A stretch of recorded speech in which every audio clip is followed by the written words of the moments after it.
But we are excited to welcome Jonathan Marchessault onto the show here, live from Edmonton. Congratulations on a big dub. You were firing on all cylinders last night. Had to feel good when that one came to a close. Obviously it's never an easy team to play against, and I mean, first game on the road like that, it was really a nice atmosphere at the arena, and we're able to get the big win. Jonathan, it was good for you. You had a couple of goals in the game. You kind of got off the schneid a little bit. You've had a lot of chances. I mean, you're a guy who scores goals. I mean, take us inside that a little bit, because, you know, we always hear goal scorers, you know, when it's not clicking for them, it's frustrating. How has it been for you? And you must be just thrilled to get that kind of little bit of a monkey off your back last night. I mean, it didn't bother me too much, because like we still won 4 games out of 5 against Winnipeg. It was still a 1-1 series against Edmonton. You know, I wasn't much in need to score goals because our team was doing well offensively. So it was just nice to get on the board yesterday and help my team win a hockey game. I think what built our success is how deep we are offensively, and one night it's one guy and one night it's another guy, and you just next man in mentality and just keep going. Everyone's talked about the Vegas's curse of goalies this year, but do you think it's maybe a blessing that you've had enough guys play enough games that, unfortunately, when Brossoit goes out, you know, Adin Hill comes in and he's not just a guy that you haven't seen. He's played a lot of games this year. What's the confidence level with him? Obviously, you're going to tell me good, but is it nice to have had him play well throughout the year, even though you've had 3-4 goalies?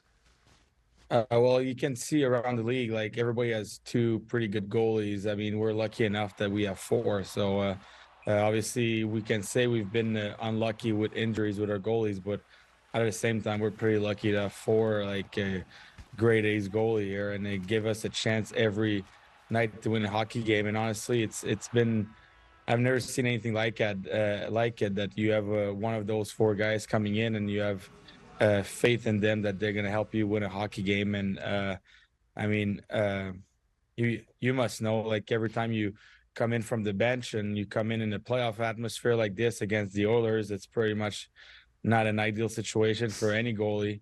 So the fact that he came in and he like shut the door and brought us a lot of confidence along the game, it was kind of unbelievable, the performance that he was able to do yesterday.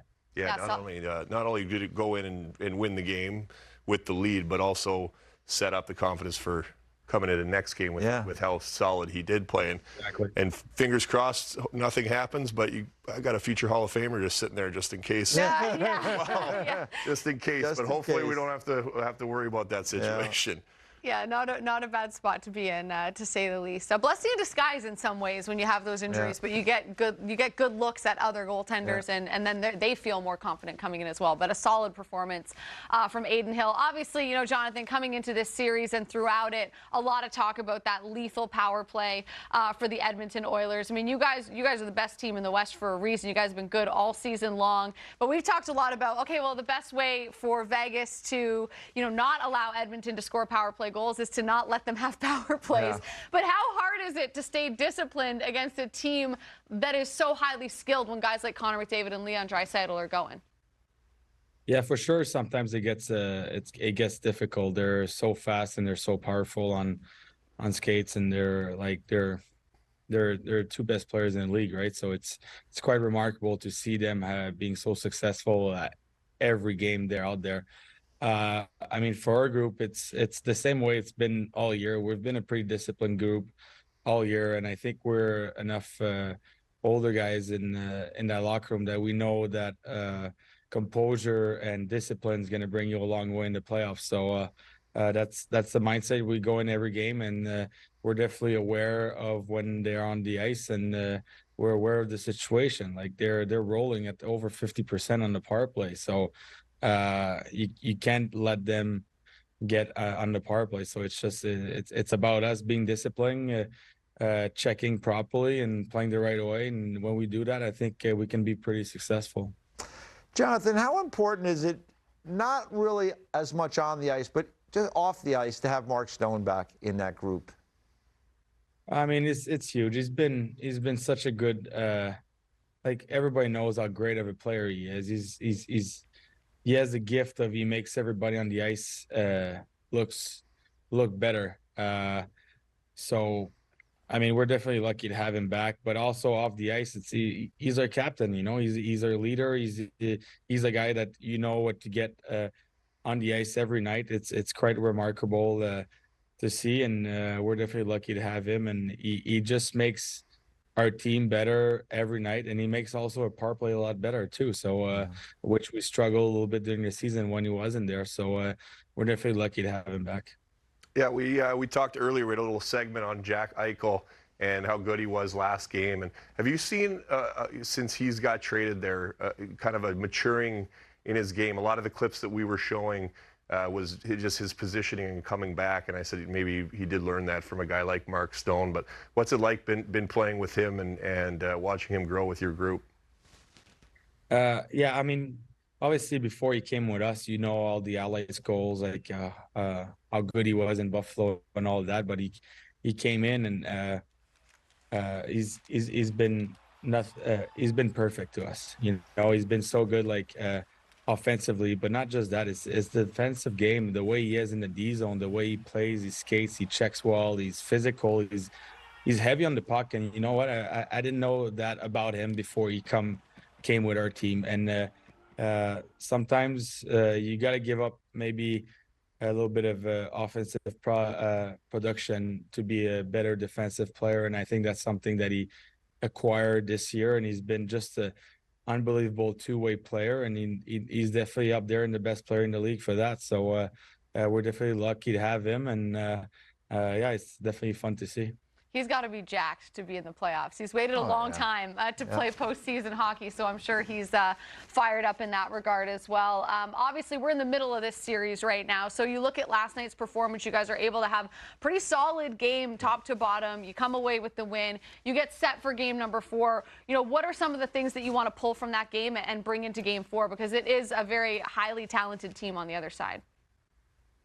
Yeah, I mean, it's the kind of team that if you have 1-goal lead, 2-goal lead, you're never safe. I mean, they have the offensive power to come back in any game. They showed it in the first round against LA.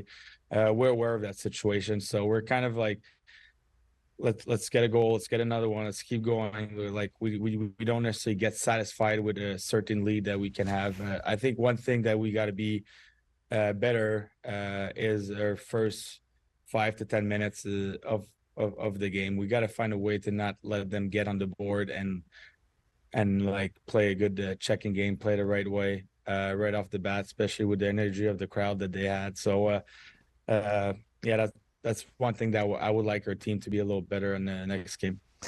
Jonathan, time goes by. Jackie and I were talking a little bit before the show about her first year when you guys went to the Cup final that year. And I mean, you know, there's been some kind of ups and downs. It was that magical run you guys were on that year. And how's it been for you? How have things changed in Vegas for you over these 5 or 6 years? Because it's amazing that the time has gone by. It seems to me it was only yesterday we were out there and it was the Misfits and the whole thing. And you guys were, what a great story. I mean, it was one of the really great stories. I've covered a lot of things in hockey, but that was an amazing story of an expansion team. How has life for you been over these last several years in Vegas, the fans? How have things changed? You know what? Yeah, it was a Cinderella story, right? The first year was probably the most fun year I ever played hockey. So it was an unbelievable year. It was a lot of fun. But I gotta say, like, it's been a little bit of a roller coaster of emotions in the past 2 years. Like, we were so close, but so far at the same time. But this year, I feel as close as it can be as the first year. I mean, it could be. Oh, we're talking a little bit, a couple of guys, and it could be the most fun year we've been in this year. And it's not necessarily the success that we can have on the ice, but what we have off ice. I mean, the team chemistry that we have this year is really, we have a lot of fun with the guys. Like, everybody's included, everybody's in a tight group, and like, I feel real lucky to be part of that group right now. And we know we have something special, and we want to bring it to another level and make it a perfect year for us.